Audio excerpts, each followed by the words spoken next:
Diana, I got your number from your resume on LinkedIn. My name is Sarah, and I'm an old student of. And like you, we had a relationship. I don't know the circumstances of your relationship with him, but it concerns me to see his behavior continued long after I knew him. I'm curious if you would be willing to talk to me about your experience. If not, I respect that. Sarah, I am at a loss of words, but also have so much to say. Yes, I would love to talk to you about this. Were you a student in Iowa? This is Diana. This is Sarah.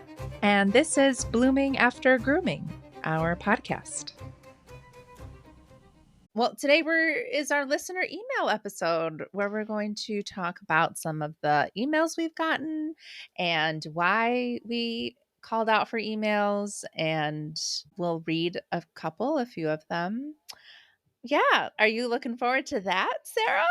I am looking forward to that. I have enjoyed getting our listener emails over the last few months. It's always exciting and, a little nerve-wracking because you never know what those emails are if they're gonna be like about our abuser, or if they're gonna be completely about something else. It's always in a kind of half exciting, half like, oh God, can I read this right now? Or do I need to wait until I get home to read this email? Yeah, definitely. And I know I am bad about checking my own personal email. I mean, I really have to put it on my list of things to do for the week, is like sit with my personal email and go through it. And having to now do that, and I want to do it, but it is something now that I do have to also make time for, is reading the inbox on our email. And sometimes, it takes me a bit. So I appreciate, Sarah, that you're really good about giving it a read through and then letting me know about it.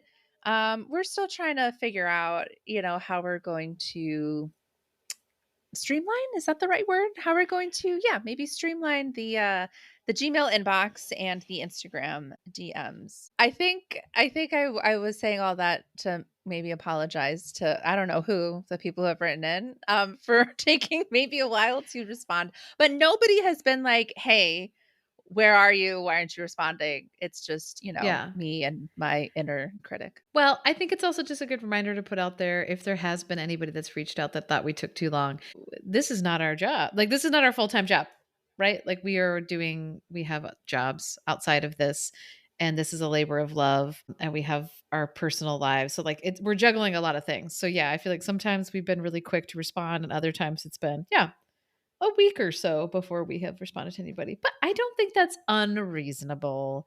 I think a week is very reasonable.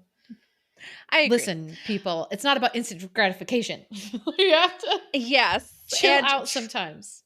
Truly, I think, yes, I'm setting unrealistic expectations for myself and for us, because I'm wondering, like, I've written into podcasts many a times and have never gotten a response. So I think we're doing okay.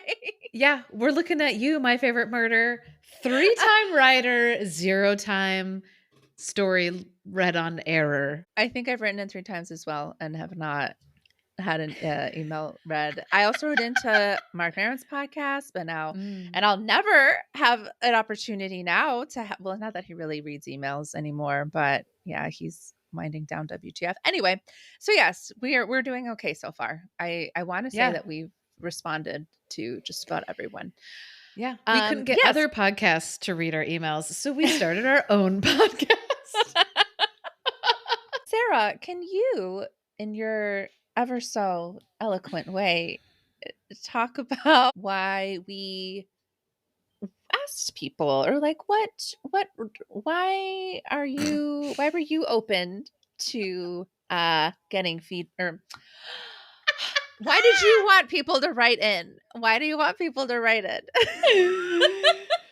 That was a masterclass in struggling to get a thought out. I loved it. I'm telling you, it takes effort to get what's up here out of here. That was delightful. Well, I think it's a good question.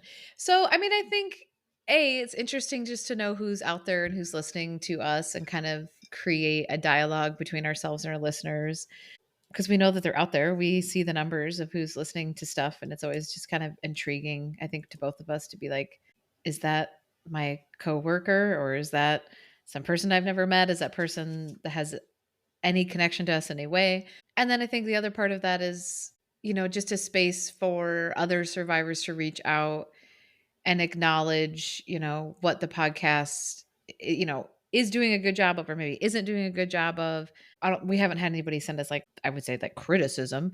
But I think there's been some interesting conversations that have come out of some of the messages we've received, of like, oh, this is something you guys kind of said in passing. I would really love to hear you guys dive into this more. Or, here's my experience with this kind of sub category of trauma response that you guys were talking about.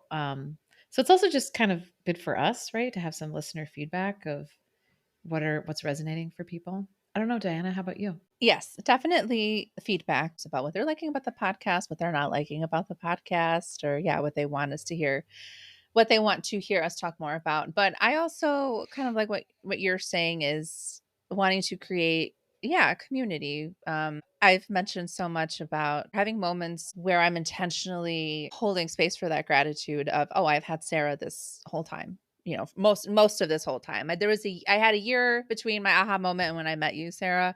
But for the big parts of this journey, you've been someone in my life and my friend, and you've been able to support me.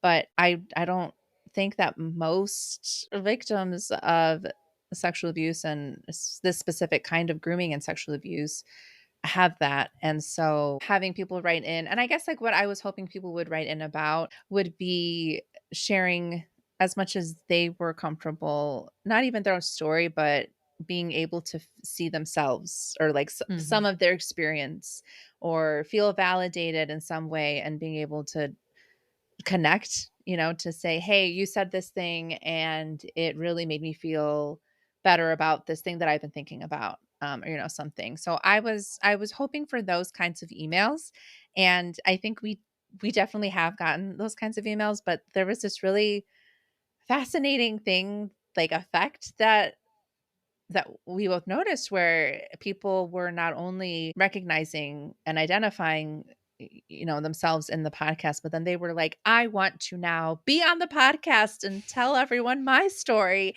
Yeah. And it was like both very, like, I wanted to like cheer that on and wanted to support that and be like, yes, own your truth and tell your story. But then there was part of me that was like kind of concerned because the people writing in like that, we're strangers to Mhm. them. Like, you're putting so much trust on, and I guess thank you for assuming that we're good people, but still, you know, We're you're putting secretly monsters. you know what I mean? Like, there's part of my Yeah. brain that was like, oh, this is also really interesting. Like, they want to they're feeling so seen and so empowered, and they want to talk Mhm. about what happened to them, but are they like kind of like what was happening with me in that conference of like, oh, yes, yes, yes, I'm resonating with all of this, but physically my body is super uncomfortable. I don't know. What do Yeah. you think about that? Yeah, I mean, I think it's a logical kind of growing pain, process. I think anytime you put something out into the world, there's going to be unexpected, not consequences, but just unexpected outcomes that you weren't really prepared for. And I have the same feeling of like, yeah, when people have reached out and said, like, I want to share my story, it's like, yeah, awesome, because that's why we're doing it, is because we know how much it meant for us when we read other people's books and we listened um, to other people's, presentations or saw documentaries. Um, and then we're doing that, and it's meaning the same kind of thing to these people. And so I think it does ignite that in survivors of like, oh, I want to give this back, right? Like I want to share so that hopefully I can help somebody else. Hmm. But I think, yeah, there's that, you need to be ready to do it. Really, you need to really be ready to do it. Um, and you need to be able to do it in a space that is truly safe for you. And then the last part of it for me, I would say, like, my biggest kind of reaction to some of those inquiries has been like, how do we, suddenly we are the keepers of a lot of people, not a lot. Suddenly you and I are the keepers of like 20 to 30 random strangers, really intense stories. That's a lot. I would That's say a 20 to lot. Do you know what 30 I'm is a saying? Like, that lot. I don't really know. We don't have a playbook, right? Of like how to handle those correctly. And the last thing we would ever want to do is like re-traumatize anybody or hurt anybody or cause legal trouble for anybody. You know, there was one listener that reached out that's like in the middle of an investigation. The FBI is involved, and it's like, holy shit. You know what I mean? Like, what's going on?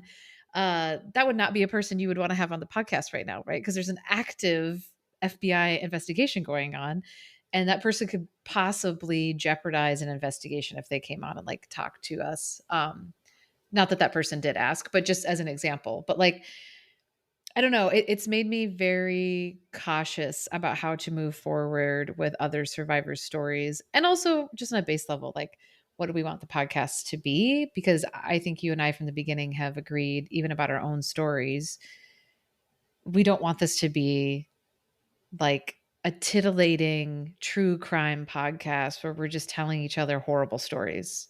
Like, that's not the goal, you know? Mm. And so that's the other part, I guess, that I've hesitated um, with some people that have reached out and been like, well, I want to share my story. And it's like, to what end do you know what I mean? Like, what action are you hoping to get out of this? Or what is the goal? You know what I mean? Because I think for you and I, we had like a clear goal of like, we're doing this to shine light on this subject and to talk about the systems around it, right? Like the school systems and the legal systems.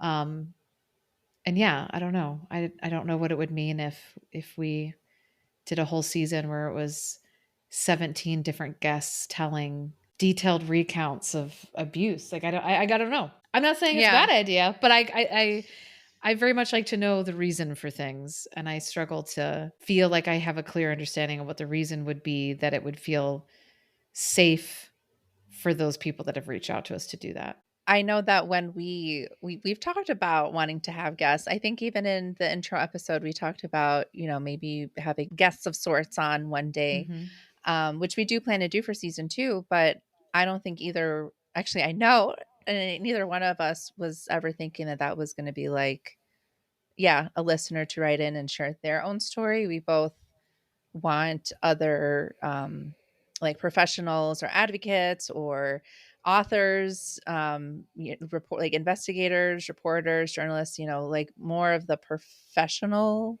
or people actually in the field doing the work or advocating. And a lot of those people also are survivors. Yeah. But having them on wouldn't be to like share their personal experience. So yeah, I agree. I don't think that was ever our vision. I do think that, some of the emails that we have gotten where they mention certain similar patterns or similar things like, oh my God, fucking being sung to by your abuser, things like Yeah. that. I feel like there is something super validating in hearing details that you can relate to. And so I do like the idea of reading emails for that reason, but there's a line as far as like what details, like we're not going to get into like, oh yeah, I was also, I don't know, something sexual. I think having like certain details, but not like a whole episode where it's like just someone, talking about their experience. Cause it's not even Well, sorry, go ahead. I'm done okay. rambling. I also feel like my struggle or my hesitancy towards it going in the direction of us reading listener emails, accounts of abuse is like for the sake of our listeners. Like I would not be able to handle listening to a podcast where it's just people reciting experiences of grooming and sexual abuse like over and over and over. Like, that just sounds so traumatic for everybody involved that I don't want to subject our listeners to it, because that's something that's come up too of like, we've had a few people reach out or make comments like, love the podcast. It's great. I listened to too much of it one day and I had to put it down, right? Like, it was too much. It triggered me or whatever. Like, I wasn't mentally feeling great by the end of the day. Which is something we talked about a lot at the beginning of the podcast. I feel like was just kind of like, if you need to put it down, that's fine. Cause yeah, we want this to be like educational and we want it to be serious because it is a serious subject and we want to talk about the heaviness of it, but we also like want it to be kind of light, because it is about like blooming, right? On the other side, and that there is life and there is joy and there's friendship and there's whatever new adventure in life after something like this happens to you. And I just feel like if we went down that rabbit hole, I think we would lose the light side Mhm. of what is working well about the equation of this podcast right now. Yeah. Also, I feel comfortable-ish talking about both your and my experience, you know, and Mhm. like joking about it the way that we do. I would not feel comfortable doing that with someone else's story, you know, Yeah, like can you imagine? no, no. And I would just be so, you know, how we all are when we're trying to listen to someone share something really personal, you know, Yeah. you're like, you're right. Like, I think it wouldn't work. No, and I think, I think that's been the difference for us with some of these conversations we had with a few listeners is like I am used to talking to survivors, right? For the last few years, we have met so many amazing survivors that are out there doing the work, advocating every day, changing laws, being badasses. And so I'm really used to meeting people that are like, "Oh, I recognize that we have a thing in common," right? And they're very good at being like, "Yep, I was sexually assaulted by my math teacher in 8th grade.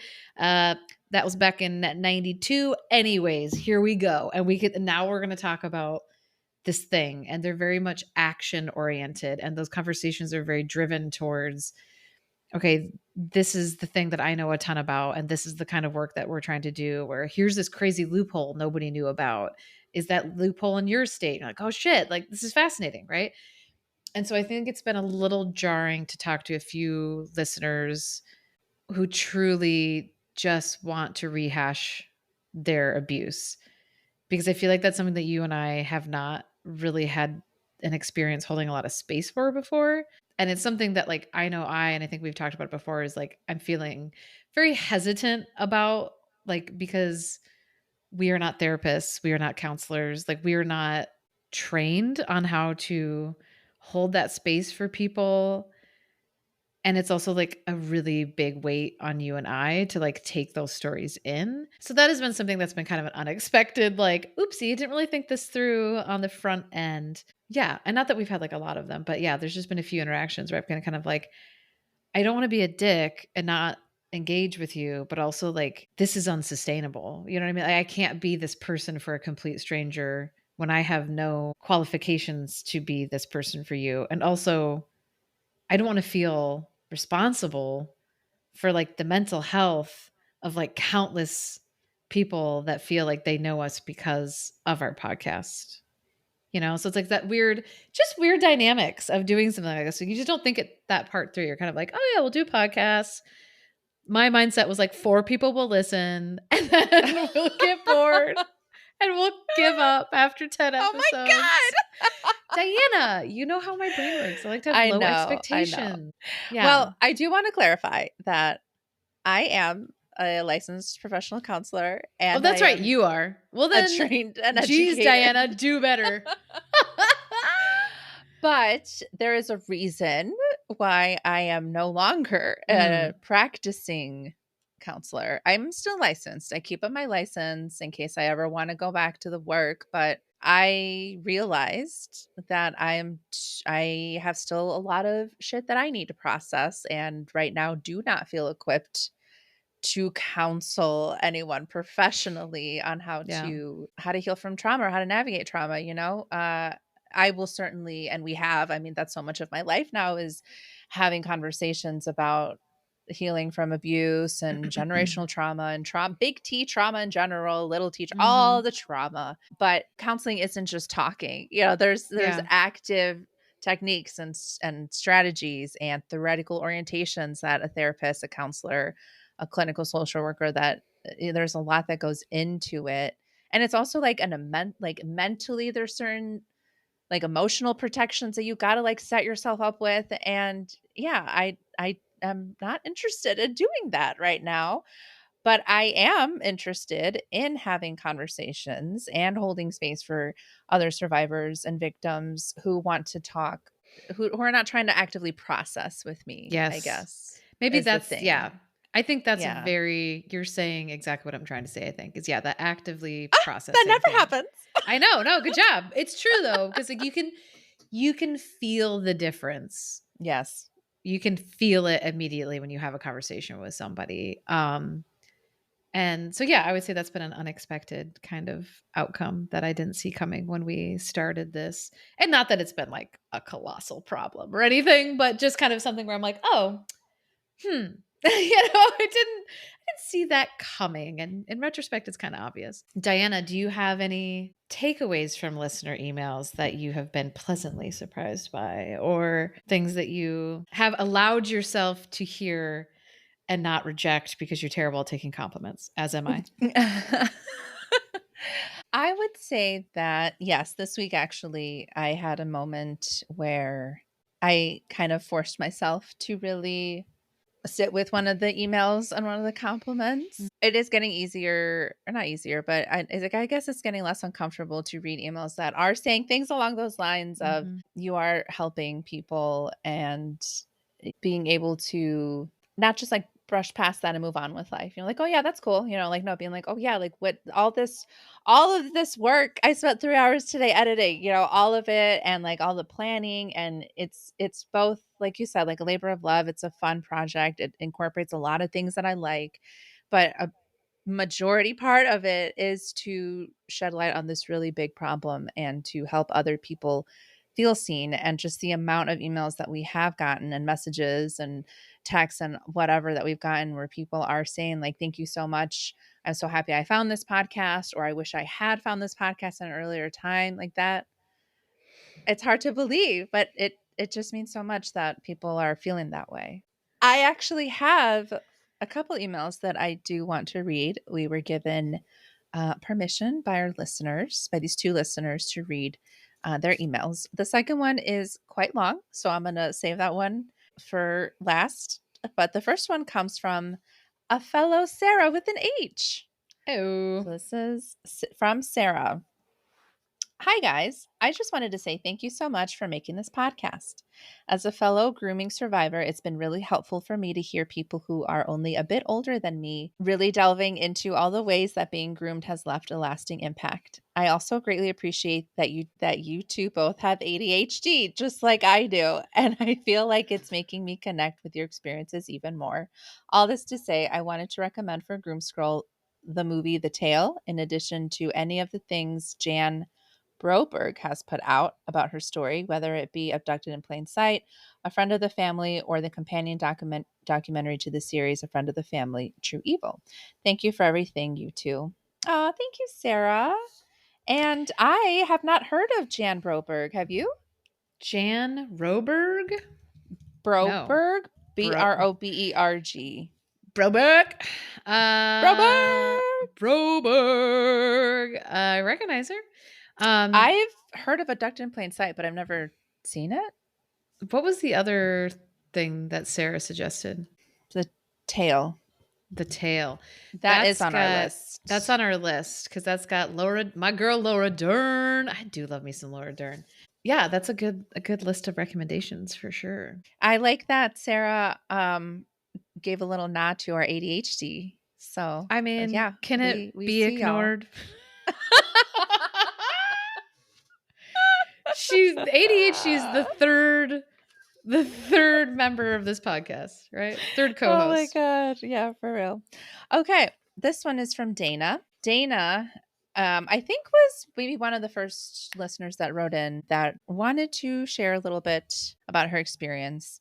I know we just spent a lot of time talking about how we don't want to just have episodes where we are describing in detail other people's abuse, recounting. Yeah. Thank you. Yes, other people's abuse. There's a couple of things that I guess made her email different or unique. One, she was the first one who wrote in and was interested in sharing her story. And so we kind of said similar things that, we said in this episode of, we're so proud and happy that you are at this place where you are ready to own your truth and talk about what happened to you, but maybe like take a step back and think about how you're going about it. And she, when she responded, said something along the lines of like, yeah, you're right. I actually kind of arrived at that thought to myself, like after I sent the email.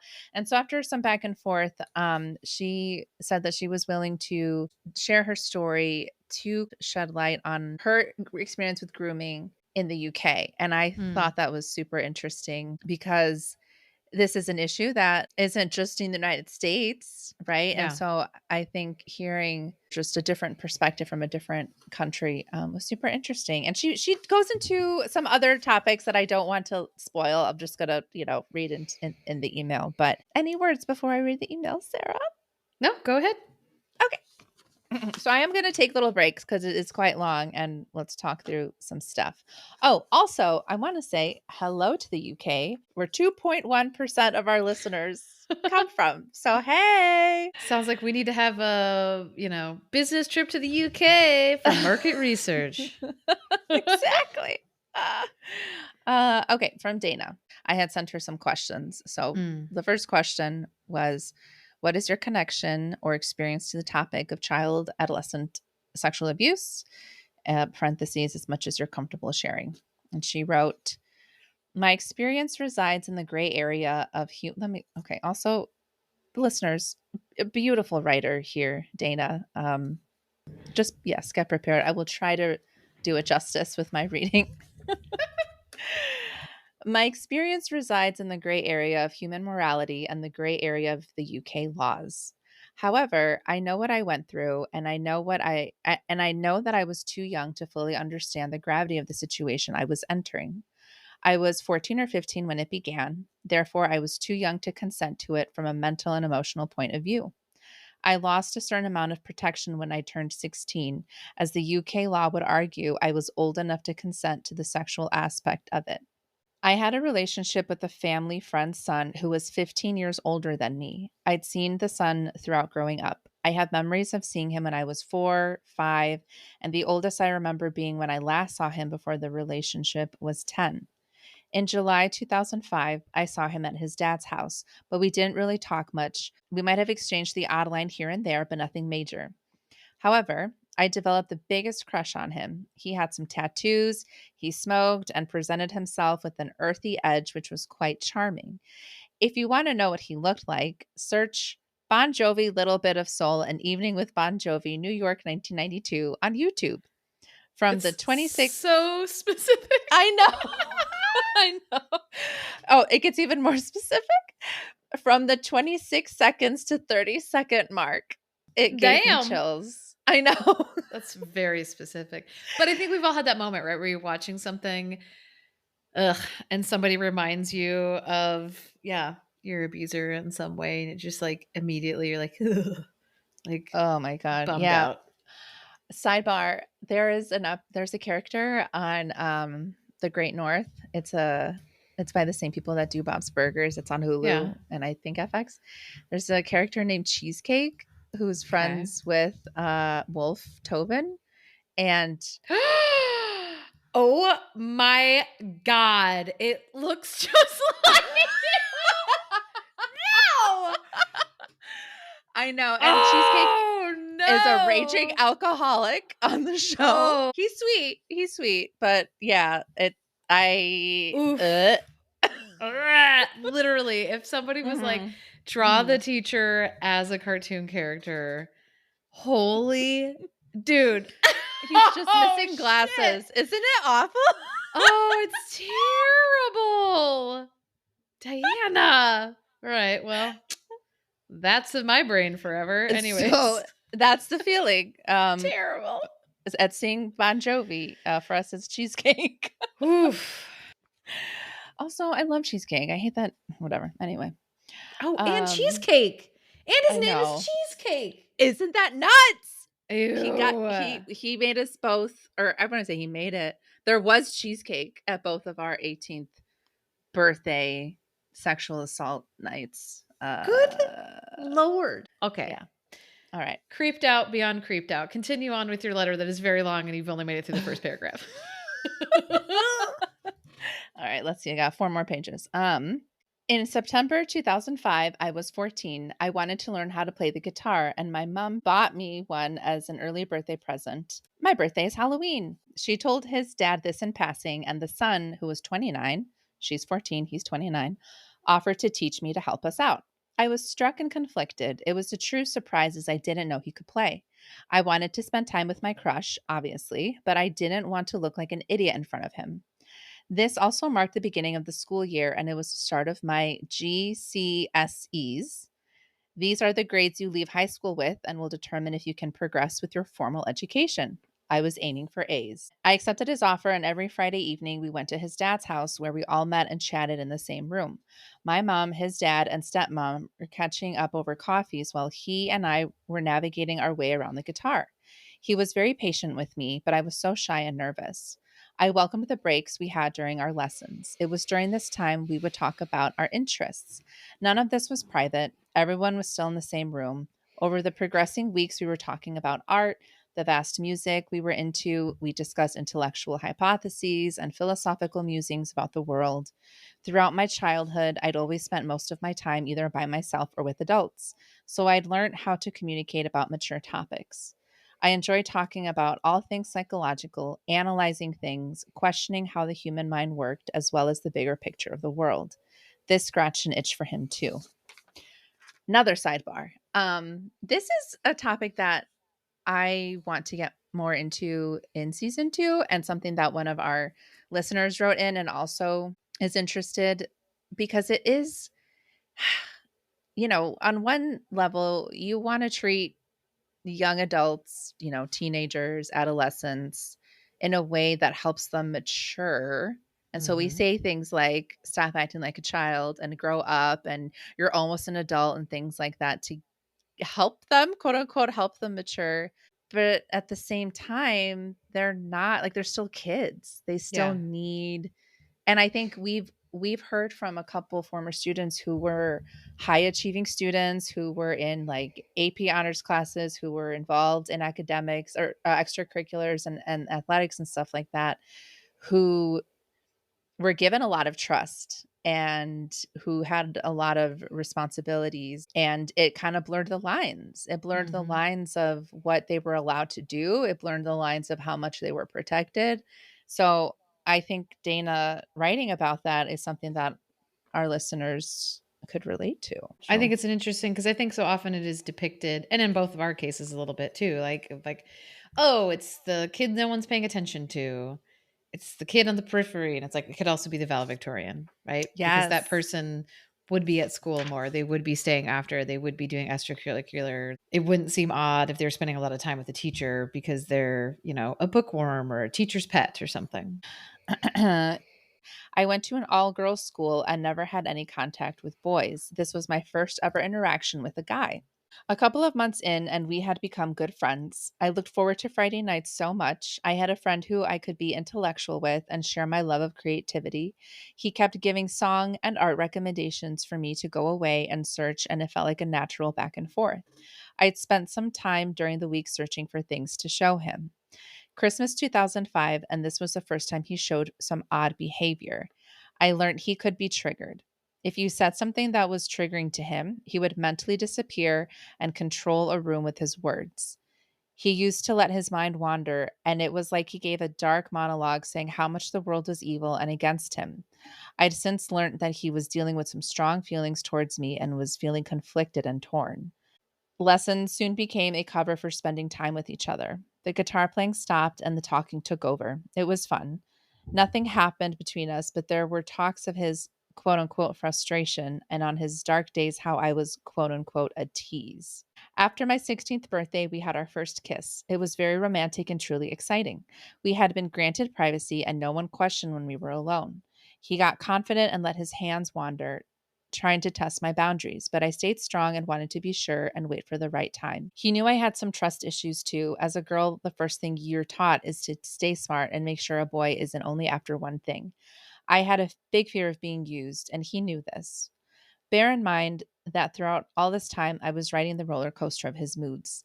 If I said the wrong thing, I would be lectured, deemed the evil one out to hurt him. The fact that I was interested in psychology made me public enemy number one. I would constantly talk him through his dark patch, reassuring him how much I cared and had no intention of hurting him. Times were getting pretty tough with his emotions. He was so vicious to everyone with his words, and when he directed them at me, I was wounded, and that was what he wanted. But when the good times came back, they were amazing. He would look deep in my eyes, tell me how sorry he was, and that it was X, Y, and Z causing his behavior, and that he'll work on doing better. Can you imagine, pause, having to have, how old is this guy at this time? She was 15, he was 30, I think, when this was happening. But can you imagine being like, say he's 31? Can you imagine being a 31-year-old man and a 16-year-old girl is having to help you regulate your fucking emotions? It sounds like there was probably something in addition to being attracted to teenage girls. There was something, it sounds like there was something else that was wrong with him, like mentally. I mean, isn't there something else wrong with all of us? We all contain multitudes, right? But like, it's just wild. Yeah, I guess, we haven't really talked about that much on the pod. It's just kind of that added layer of, especially when you're doing heteronormative roles in a relationship, that like that role of women to be your partner's like therapist also gets put on the victim, even when they're children. Mm. And what a like Yeah. bizarre position to be put in. It seems extreme to be like, oh, because you're interested in psychology, you're out to get me, you're my enemy. Yeah. Like that seems like, I don't know, Yeah. like a There mental might be condition, some, mental health stuff going on. paranoia of sorts. Yeah. Yeah. So yeah, that's scary as a 16. Yeah, as a 16-year-old having to talk down an adult. Yeah. No. Yeah. No, I remember the teacher had gone to the hospital when I was still in high school. He thought he was having a heart attack, and I spent hours in an ER with him, and he ended up being put in a room. It was a fucking panic attack, which he was probably having because he was sexually assaulting a teenager at the time. And I had to sit there and hold his hand and like calm him down as he thought he was going to die. And it was, in retrospect, I'm like, how pitiful for this listener. Like, just, like what a burden, and like what Yeah. to have to put on yourself, that be put on you at the age of 16, that you Yeah. are having to regulate an adult man's emotions. Well, you're trying to study for your GCSEs. Yes.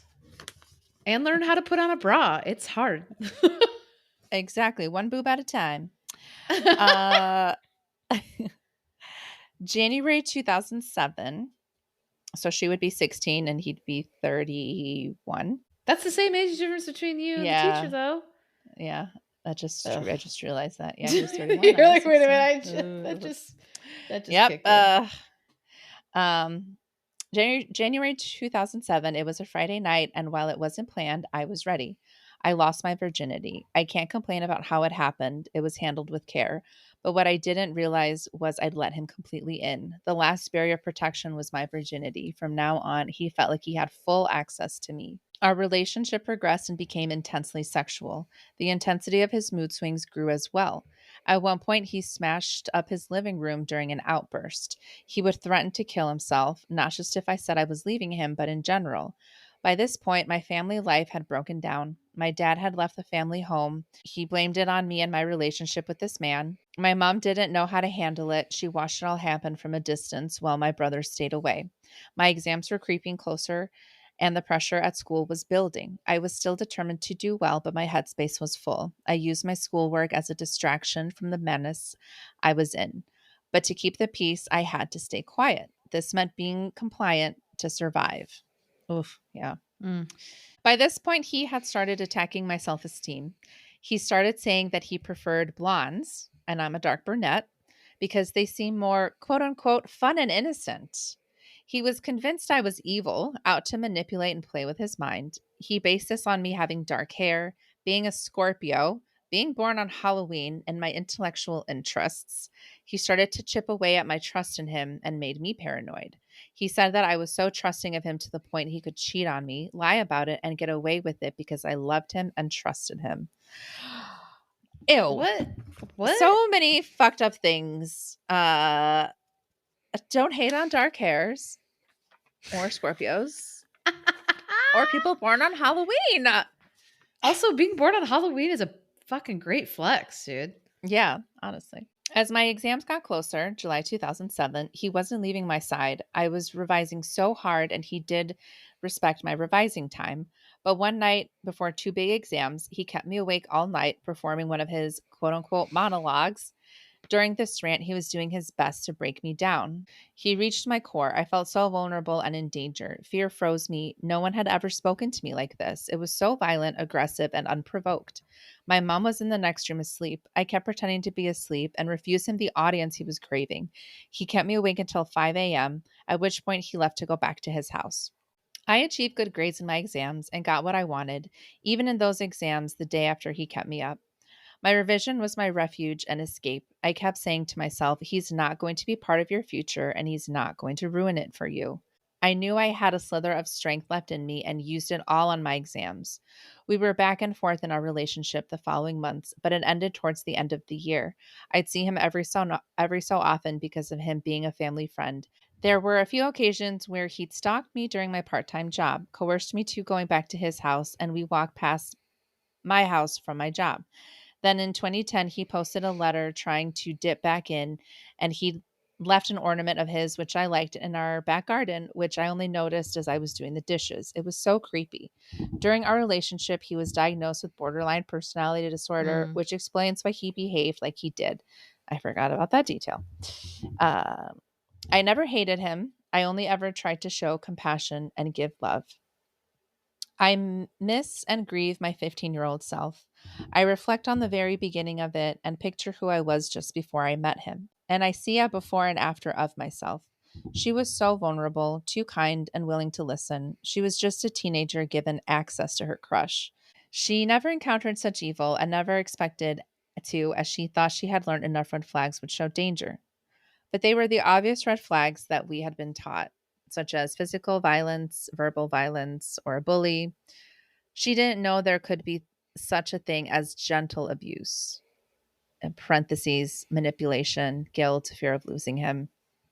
Before I met him, I already felt distant from my peers due to growing up quickly, but this experience projected me further to the point where my peers at ages 33 plus are now only potentially able to understand the life lessons I got at 16.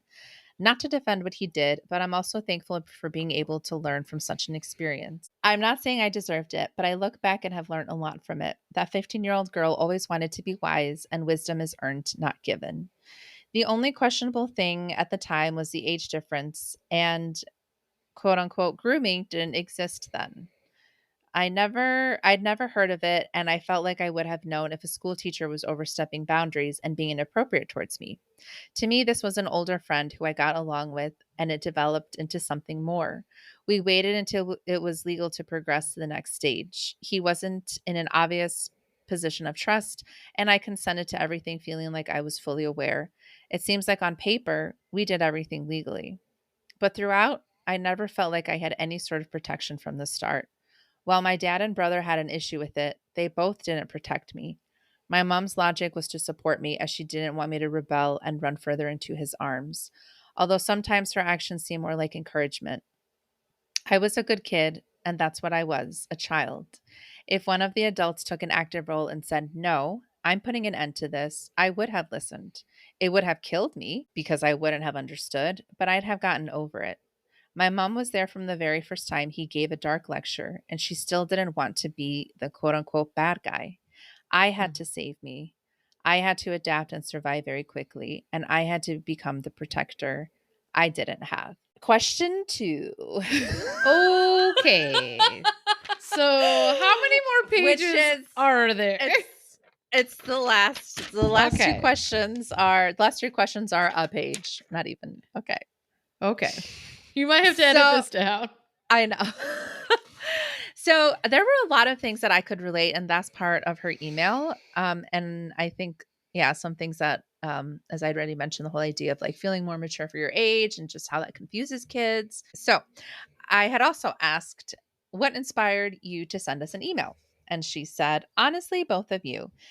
Diana and Sarah, you inspired me. The space you've created through your bravery allows those with a similar experience to feel seen, allowing shame to be lifted. It's a virtual hug saying, I see you and I hear you. I wrote in because this experience is no longer mine and my secret. If someone else is experiencing or experienced something similar, I can only hope I've helped them feel acknowledged and understood.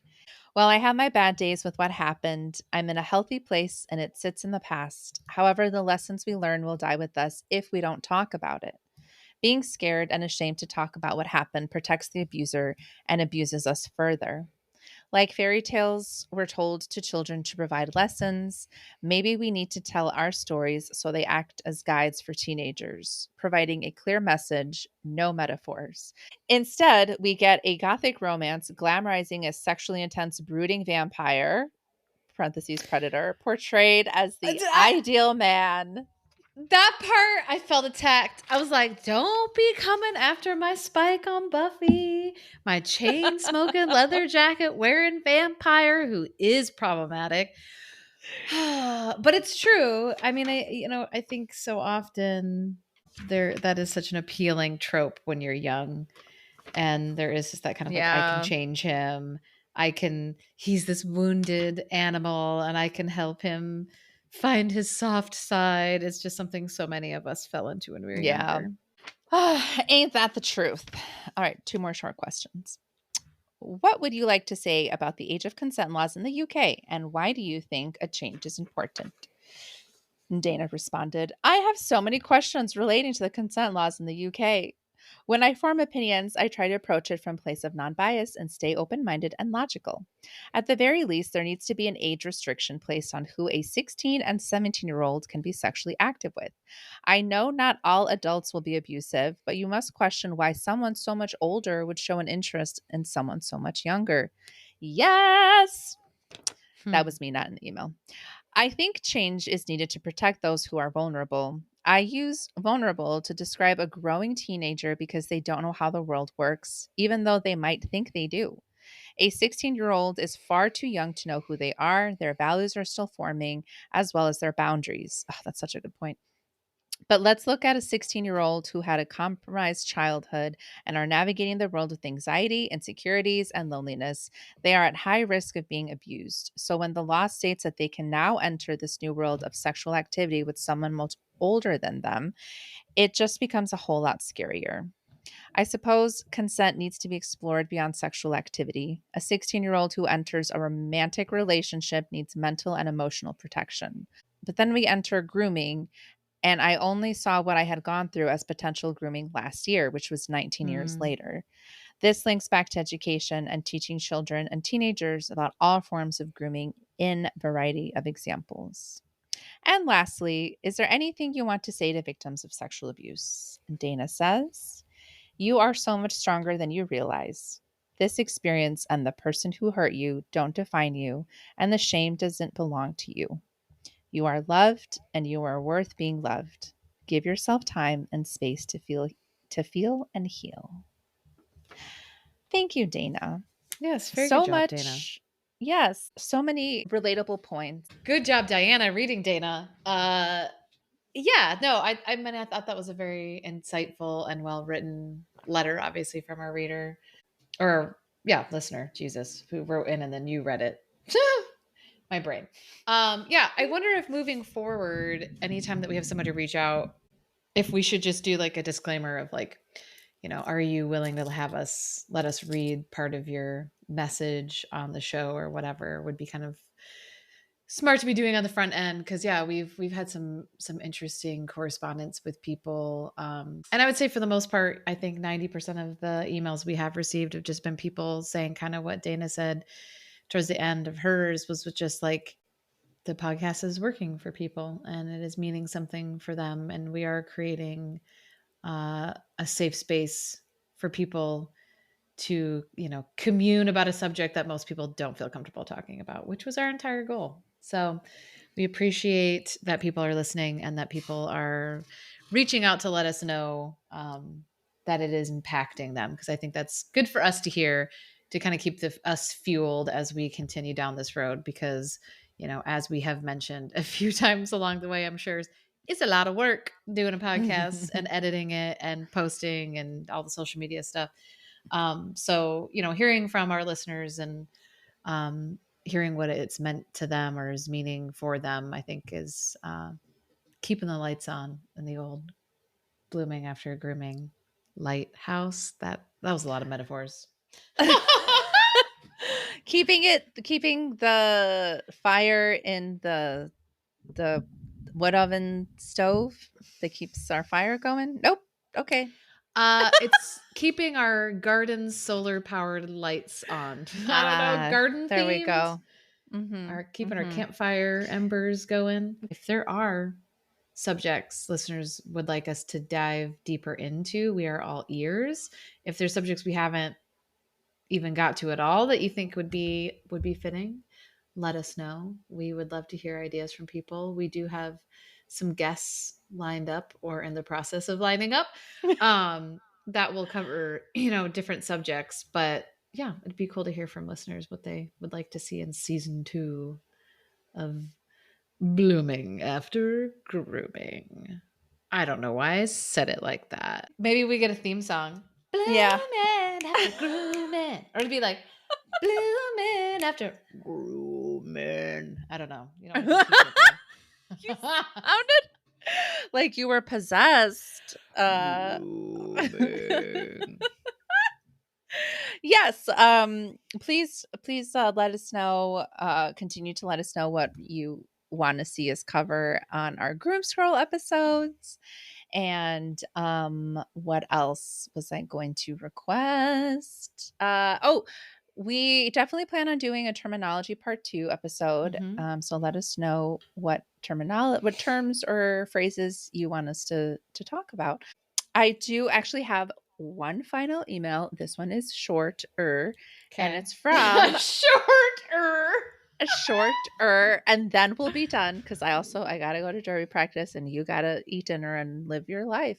True. But this one comes from an author that we just met, Yeah. and we were just welcomed into a Facebook group that she created that is survivors of this specific kind of grooming and sexual abuse educator, sexual misconduct.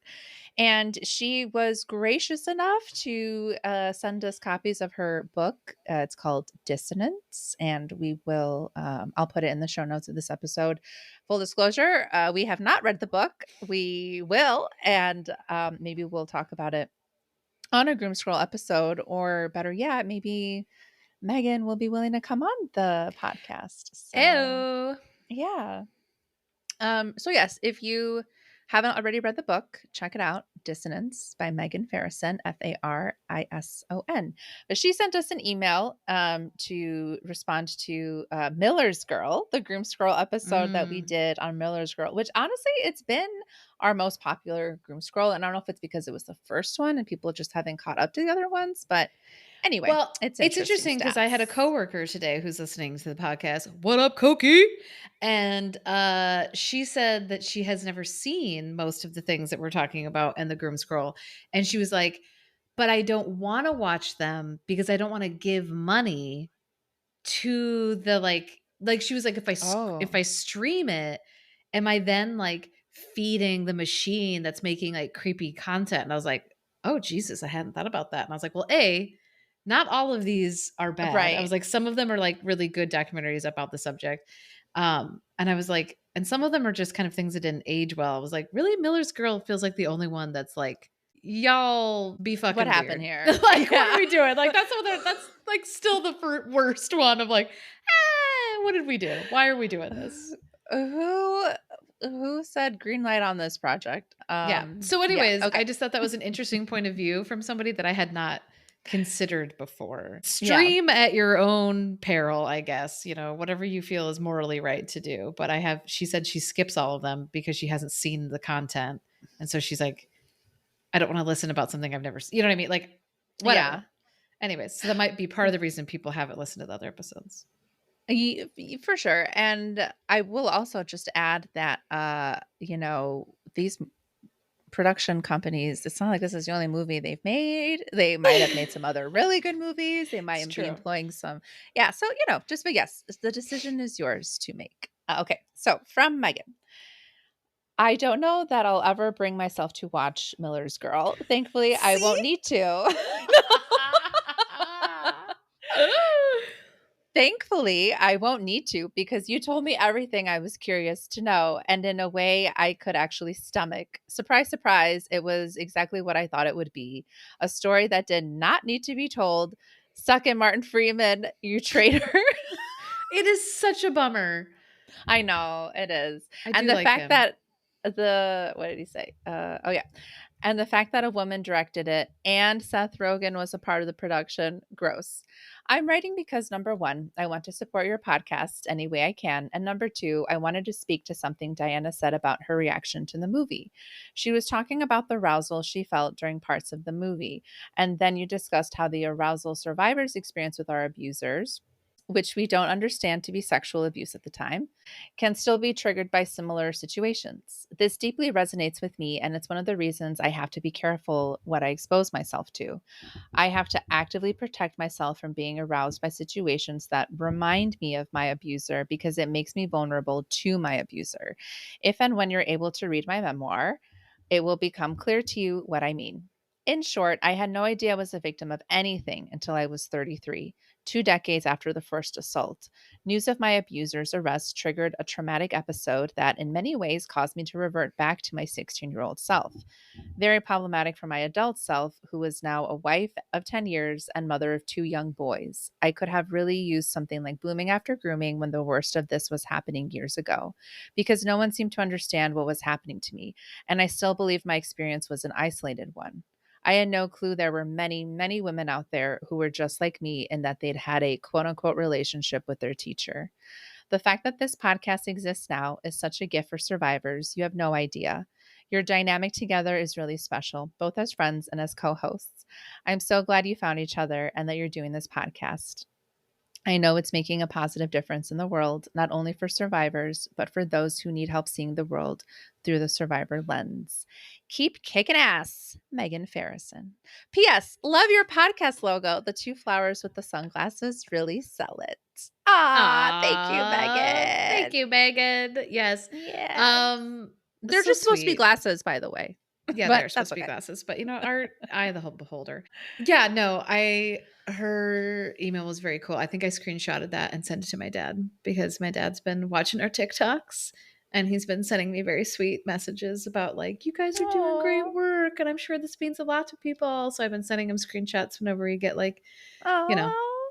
positive feedback from people. And yeah, it is nice to hear those like I don't know, man. It's just weird. It's like this was our goal and then we did it. And it worked and it feels weird. It feels Right? really It weird. feels weird.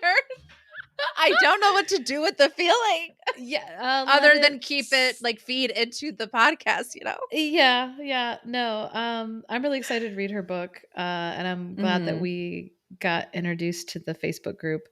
It's been pretty cool getting to connect with some of the people in there. And I do think yeah, so much of it is relatable, and I think even when she said of, like, kind of reverting back to her teenage Yes. self, like, that's so relatable too, like Mhm. and I think it's a really it can be problematic, obviously, but I also think it's a really big part of healing, right? Is that you do have to reconnect with who you were because you did lose some part of that or disconnected from it, right? Disassociated from it in some way, and I think there's real power in kind of reconnecting with your who you were then.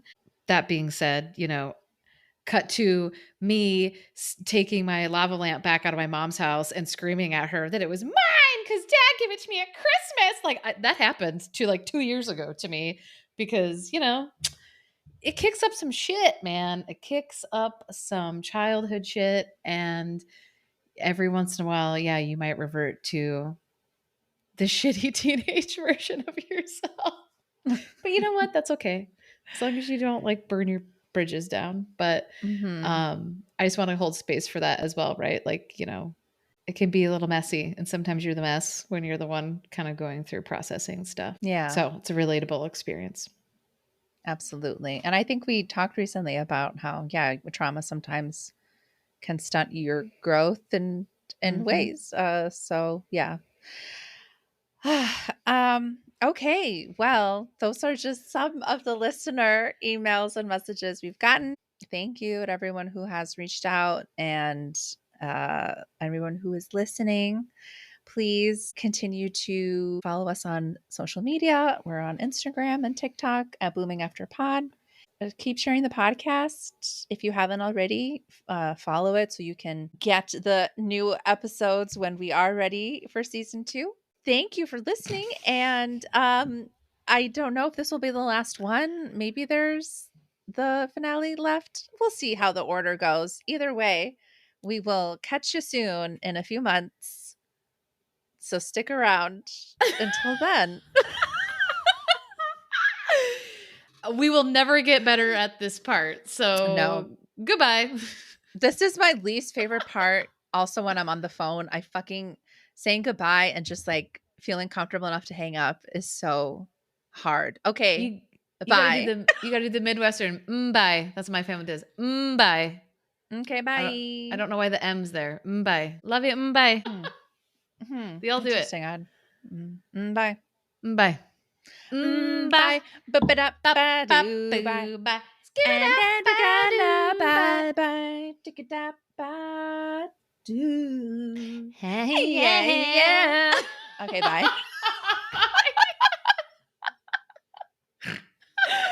Okay. Best exit ever. First of all, I'm old. What does DP mean? Oh, double penetration. Okay, I was like deep penetrated, and then my brain was like direct deposit. I was like, well, that'd be DD. My brain